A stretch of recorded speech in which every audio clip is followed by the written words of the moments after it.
Hi guys, it's Kitty Inks and happy Inktober and October 1st. Today kicks off a whole month of drawings. I'm so excited. The awesome thing about with Inktober is that you do have to use ink as some part of your piece. So all these are going to be really fun. The first prompt for the month is fish. And I was like, I could draw a pretty fish, but I kept on thinking about food that I wanted. For one thing, I've been craving sushi. Another thing, ever since we've been in lockdown, I've been watching lots of MasterChef and lots of anything with Gordon Ramsay cooking. And he has this epic recipe for fish and chips, and I've been like salivating and thinking about cooking this recipe for like a month or so. And hopefully I will soon, as soon as I have a little bit of time and a little extra money to do so. But anyway, all I could think about was food, and this is where we're going. We're going with fish and chips. So this, you'll notice this is a little drawn differently than what I'm used to doing. Usually you see like a full sketch placed together in my sketchbook first, and then I just trace over it and obviously transfer it over to my big piece. But with this one, because there was a couple elements that I wanted to include, and the first sketch that I had of the fish, the actual fried fish, I didn't like it. I ended up drawing a whole other shape, but I really liked how I got the basket down. So I just kept that element with that and the papers, and I even redid the fries a few times, but it was mostly drawn on the other side of my tracing. And then, of course, you can't have fish and chips without a lemon. You can't have fish and chips without a lemon. And you also got to have malt vinegar and a lovely, lovely pint of beer. Oh, sorry. I'm getting hungry again. Anyway, so I wanted to add these elements, and it just made more sense to kind of piece it together and see how it looked. I really did want to make sure that you can see the relationship between the different elements too. So I want to make sure, like, if something was behind, one was coming forward, and I figured, at least the beer should be coming forward because we're going to be reaching for our beer first anyway. And one awesome thing about this piece is I actually did it more like a kawaii style. So it kind of, I just wanted that cute little kitschy element, but it still has like a little tribute to my new school cartoony style of drawing. But yeah, so they all have cute little blushies and smiles and stuff. And then with drawing those fish and chips, it was such a good challenge. And one thing that I did do for the beer and for the malt vinegar bottle was I traced half of one side on my tracing paper, and then I drew on the other side, so that way I'd have a nice even symmetrical shape, just because it can be a little tricky and I just didn't want to leave it up to chance. And then with the basket, that was something that I was really eyeballing and trying to make sure I got even, and it did work out in the end. It took a little extra time, but it wasn't too bad. And with the little fish, I love all the little texture on it. You gotta make it look really crispy. And when I get into the actual coloring of the fish, you'll see all the different colors I put in it. Just because, you gotta make it look crispy. It's not gonna have the same level of fry on all the sides. And at first for the lemon, I was gonna do a little hat, but it just wasn't coming out the right shape. And I thought, okay, it's just gonna be laying on there, Gotta have it laying on there. And of course, the frites are super special to me because I used to live in Belgium, and I am kind of a fry snob or a frite snob. So they gotta be, double fried, they gotta be thick cut, and they gotta be nice and crispy. And we're getting close to the end of our outline. We're just gonna clean it all up, make sure it's all nice and ready to go for coloring, because there's going to be a lot of different tones in each of these elements. So with the malt vinegar, I had to get a little creative with all the different brown tones. With the basket, it was a mixture of like crimson red, a little bit of like a pink corally red that was a lot softer color pencil. So sometimes like color pencils, they'll have just different textures depending on what the pigment is. So I ended up using a blend of like just a crimson and like a really nice kind of corally, but it was really bright against the gray tones that I ended up using in there. And right now we're just jumping into the first colorings of the fish, so I really wanted to keep it that golden kind of orangey color. And then you'll start seeing me blend little bits of brown in there, not too much, just like on the parts where it would be a little bit crispier, like on the little bumps, and a little bit of more oranges. Like this one's more of a golden color, but you'll see a lot of oranges, and it does all go together really nicely with it. And I was kind of worried about everything being a little bit warm tone, but it looked really good. I only use cooler tones in the glass, any of the glass elements. And so it still has a little bit of bounce, but this is generally a warmer piece. And you can just see him coming to life with his little colors by his face. Oh.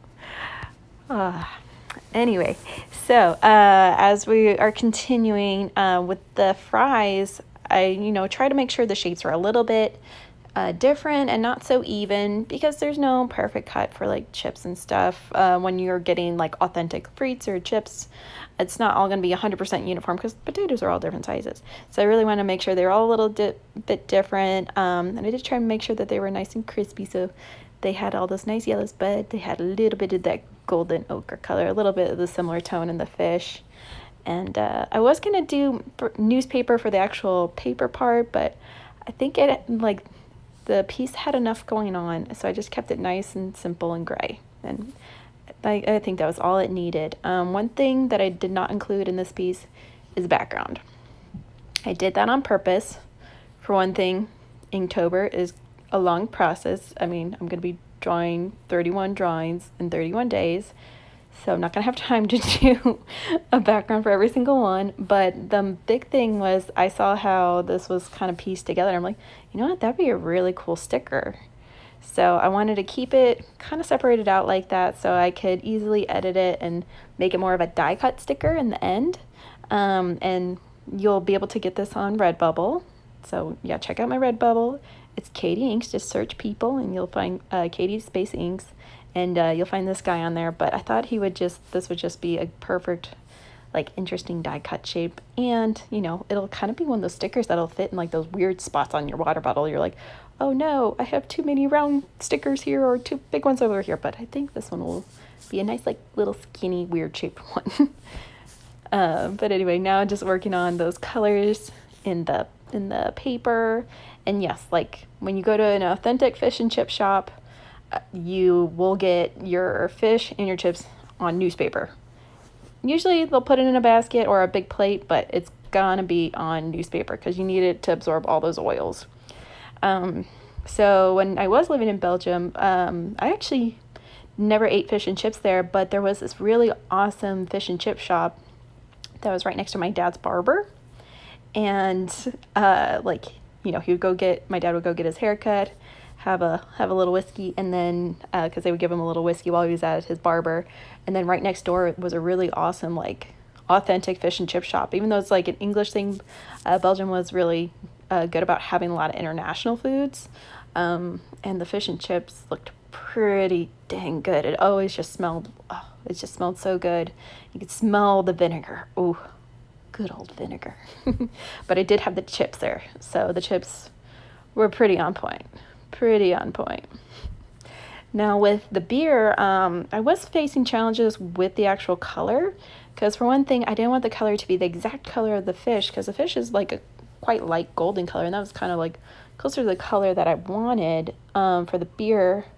But it's kind of hard to figure out that like good balance of like an ochre color and like a brown color. So I just kind of blended the two a little bit and really trying to make it stand out. And one thing I also wanted to make it have, but not necessarily be like super three-dimensional, I added bubbles to make it look like this is beer. This isn't like a random weird glass or whatever. But I wanted to make sure it was like, you can tell it was beer. And it was kind of hard to make it out with the color pencils, but you can see it. And I did end up going back over it and filling up in the center a little bit of the circles, so it didn't just look so stark and didn't look so out of place. And then I did go over it with like white highlight at the end. Oh, and here's the blending of the basket, the red basket. And these are red baskets you can get like, wherever. But I thought the bright red made it pop a little bit more. From all these like warm tones and stuff, you just need something, a little bit of bam, a little bit of shock. It's so nice and bold. I really like it. And yeah, and then, oh, I guess I did use 3, not 2.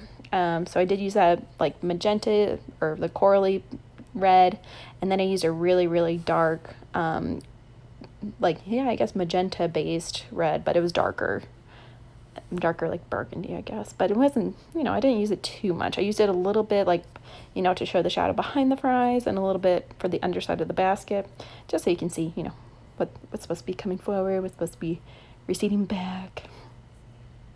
And of course, gotta make sure the paper is showing through too, because that paper, you can definitely see that paper all the way through it. And then this was so much fun, was doing the little malt vinegar.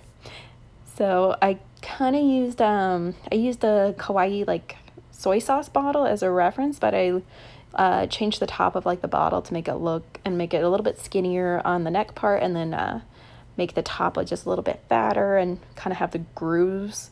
So I'll be working the like putting in those colors of the grooves on the top of the bottle, but I just also want to make sure the vinegar had like a little bit of a coppery.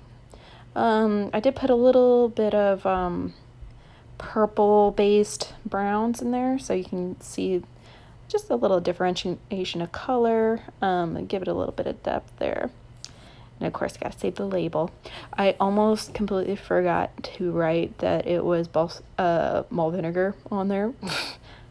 I almost completely forgot to. I was like, I signed the piece. I'm almost done. I'm about to show Jake, my husband, the final piece. I'm like, oh, it's done. And then I looked down. I'm like, no, it's not done. Oh crap. Okay, 2 seconds. And then I ended up writing it on there.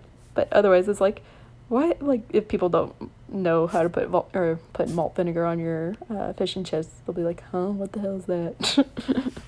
Oh, and there was an element I did leave out on purpose. I actually did have it sketched on my sketchbook.